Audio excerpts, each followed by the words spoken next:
Magandang araw guys. Ito, magkakandling tayo ng itlog mula sa ating DIY na incubator. Sinalang natin ito noong March 19, 2022. Tignan natin kung ano itsura nung day 8 na itlog. Ito, testingin natin gamit ang cellphone. Yan. Testingin natin to.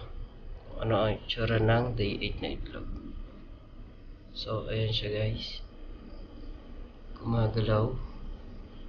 Ibig sabihin, good yan. Buhay na buhay yung embryo natin. Mapatayo ulit ng isa. Balik natin to. Tingnan natin kung ganun din. Ayan, dahan-dahan lang guys kasi maaaring maka-apekto yan. Yan, gumagalaw din. Kitang-kita naman. Spin, good din. Papatay ulit ng isa. Ito siya.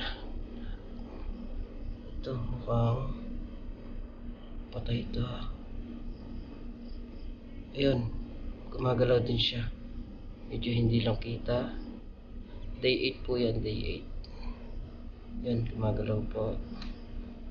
Balik na po natin. Balik na po natin ito. Ito. Day 8. Ay. Yan. Ayun. Ayun yung embryo. Ayun. Kikita nyo yan guys. Yan.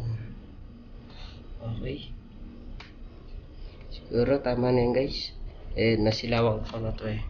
Salamat!